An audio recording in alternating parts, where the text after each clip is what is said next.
মৰমৰ ছাত্ৰ-ছাত্ৰীসকল, তোমালোকক মই আজি অলপ পৰীক্ষা বছৰীয়া পৰীক্ষাৰ বাবে কেনেদৰে তোমালোকে অনুশীলন কৰিবা সেই বিষয়ে মই তোমালোকক আজি অলপ থুলমূলকৈ দিম।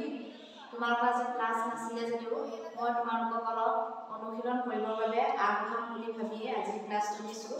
তোমালোকে মন দি ক্লাছটো শুনিবা আৰু বহীত আজি তাৰিখটো দি ক্লাছটো ধুনীয়াকৈ মই যি দিছোঁ সকলোবিলাক ধুনীয়াকৈ লিখি পেলাবা বহীত দেই। এতিয়া তোমালোকৰ মই সেইদিনাখন যে চিলেবাছ দিছিলোঁ, তোমালোকৰ চিলেবাছৰ মতে কি আহিব, শ্ৰুতলিপি, পাঠ পঢ়া, বানানৰ পেপাৰখনৰ বিষয়ে মই কৈ আছোঁ। কাৰণ তোমালোকক মই স্কুল খুলি থাকোঁতেও মই তেনেকৈ বানানৰ ক্লাছ কৰিব পৰা নাছিলোঁ। সেয়েহে মই তোমালোকক আজি বানানৰ মতে ক'ম। তোমালোকৰ বানানৰ পেপাৰখনত কি আহিব, শ্ৰুতলিপি আহিব, পাঠ পঢ়া আহিব। তোমালোকৰ চিলেবাছৰ মতে যিকেইটা পাঠ আমাৰ পৰিব বছৰীয়া পৰীক্ষাত সেইকেইটাৰ পৰাই তোমালোকৰ শ্ৰুতলিপি আৰু পাঠ পঢ়া হ'ব। হাইফেন বহুৱা আহিব। হাইফেন বহুৱা তোমালোকক মই আগত পৰীক্ষাটো দিছোঁ আৰু বুজাই থৈছোঁ। তাৰপিছত বন্ধনীৰ ভিতৰত থকা উপযুক্ত আখৰ, খালী ঠাই বহুৱা, সেইবিলাকো মই আগত তোমালোকৰ পাঠ ভিত্তিক প্ৰশ্নৰ পৰা বুজাই দিছিলোঁ। তোমালোকে হয়তো মনত পৰিছে নিশ্চয়, আগৰ ছমহীয়া বা আগৰ ইউনিটবিলাকত সেইবিলাক প্ৰশ্ন মই তোমালোকক দিছিলোঁ আৰু সেইবিলাক তেনেদৰে আহিব। আগৰ হেৰিবিলাক চাই ল'বা তোমালোকে।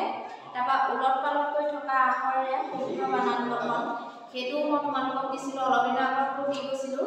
বানানটো ওলট পালটকৈ থাকিব। তাৰপিছত তোমালোকে কি কৰিব লাগিব, সেই বানানটোতে তোমালোকে সজাই পৰাই শুদ্ধ বানানটো তাৰ পৰাই লিখিব লাগিব।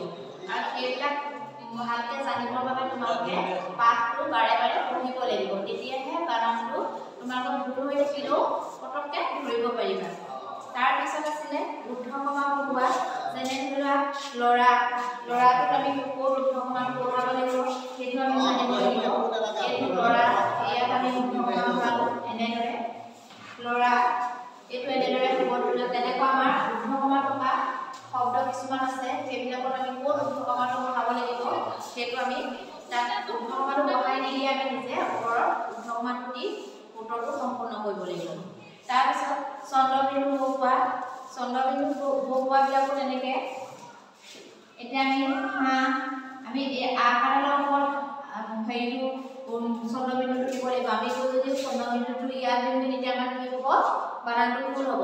সেই চন্দ্ৰবিন্দুটো ক'ত বহিব লাগিব সেইটো আমি চাব লাগিব। সেইকাৰণে চন্দ্ৰবিন্দু থকা যিকেইটা আমাৰ বছৰীয়া পৰীক্ষাত পাঠ পৰিছে সেই পাঠকেইটাৰ পৰা আমি চন্দ্ৰবিন্দু থকা শব্দখিনি আমি বহীত লিখিলোঁ। ধৰি লোৱা ঊৰ্ধ্বকমা থকা শব্দখিনি বহীত লিখিলোঁ, সেইখিনি ওপৰতেতো আহিব। তেতিয়া তোমালোকে উত্তৰটো কৰোঁতে অসুবিধা নহয়। ঠিক তেনেদৰে শুদ্ধ বানানৰ ওপৰত শুদ্ধ চিন দিয়া। মই সেইটোৱে এতিয়া তোমালোকক দেখুৱাব বিচাৰিছোঁ।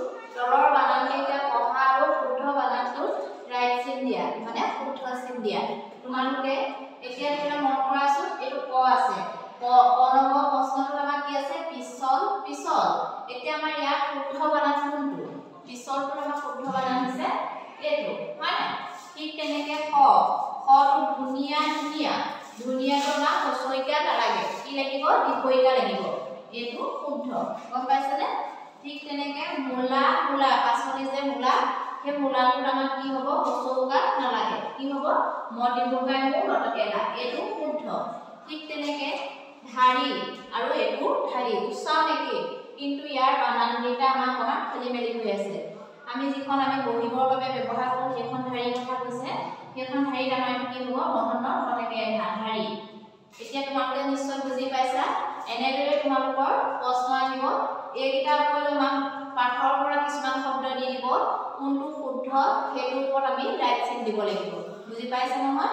এতিয়া আমি আৰু এটা প্ৰশ্ন মই তোমালোকক উদাহৰণ হিচাপে দি থৈছোঁ, তোমালোকে মন কৰাচোন। তলৰ খালী বাকচত দন্ত নতে মূৰ্ধন্য বহিব বহুৱা। এতিয়া আমাৰ এইটো কি হ'ব, আ পকাই কু দন্ত ন হ'ব নে মূৰ্ধন্য ন হ'ব? আপোনটো কি হ'ব, দন্ত ন হ'ব, আপোন।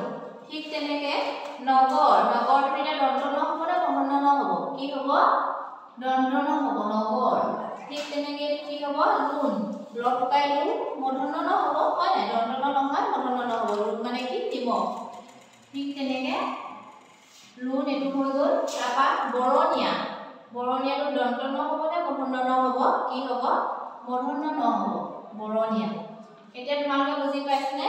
ইয়াৰ উপৰিও আমাৰ ধৰি লোৱা এইটো তলৰ খালী বাকচত দন্ত ন নে মূৰ্ধন্য ন বহিব বহুৱা, এইটো সলনি আমাৰ দন্ত খ হ'ব নে মূৰ্ধন্য খ হ'ব বহুৱা, এনেদৰেও আহিব পাৰে। এতিয়া ধৰি লোৱা তাত আমাৰ ধৰি লোৱা সকামটো আমাৰ দন্ত খ হ'ব, দন্ত খ হ'ব, তেতিয়া কাম সকাম হয় নাই? কিন্তু আমাক সেইটোকে আমাক কনফিউজ কৰি দিব, আমাৰ দন্ত খ হ'ব নে মূৰ্ধন্য খ হ'ব? খাৰু, দন্ত খটকে খা, ৰৈলো খাৰু। তাত আকৌ আমি ধৰি লোৱা দন্ত খ হ'ব নে মূৰ্ধন্য খ হ'ব, এনেকে দি দিলে আমি কি লিখিব লাগিব? দন্ত খ লিখিব লাগিব। তেনেকুৱা কথা। খাৰ গৰু আমাক তোমালোকে কিতাপত পাইছা। ঠিক তেনেকে দন্ত খ হ'ব নে মূৰ্ধন্য খ হ'ব দিব, তোমালোকে কি লিখিব লাগিব? তেতিয়া মূৰ্ধন্য খ লিখিব লাগিব, হয় নাই বাৰু?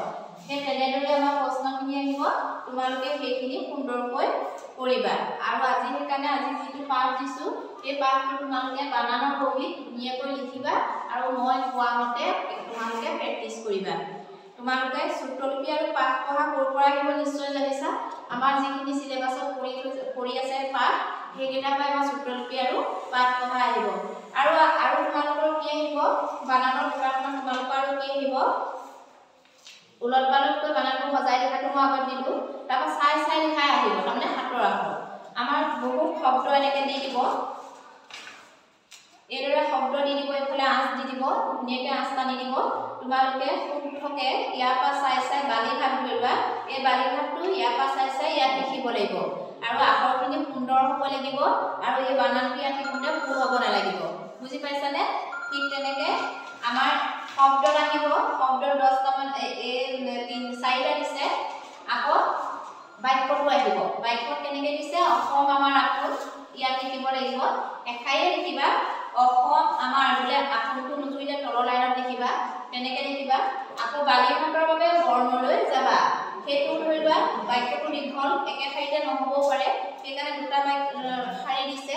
তোমালোকে কিছুমানে এপাকে দুঠাই লিখিবলৈ দিছে বুলি ভাবি দুটা লাইন লিখি দিয়া, সেইটো নহয়। ইয়াত বালিঘাটৰ বাবে বৰ্ণলৈটো যদি দিগদাৰ হয়, ইয়াত লিখি বৰ্ণলৈ যাবা এনেকৈ লিখিবা। কৃষকে কৃষি কৰে, সেইটো ইয়াত লিখিবা। তেনেদৰে তোমালোকে হাতৰ আখৰ লিখিবা। সেইকাৰণে তোমালোকে কি কৰিবা? যিকেইটা পাঠ পঢ়িছে সেই পাঠকেইটা সদায় ৰিডিং দিবা বা পঢ়িবা সদায়।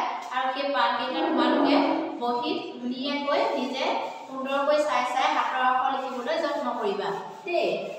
এই পাঠ পঢ়া পালোঁ নহয়, পাঠ পঢ়াত 10 আহে, সেইকাৰণে তোমালোকে ঘৰত বানান পঢ়িবলৈ যত্ন কৰিবা।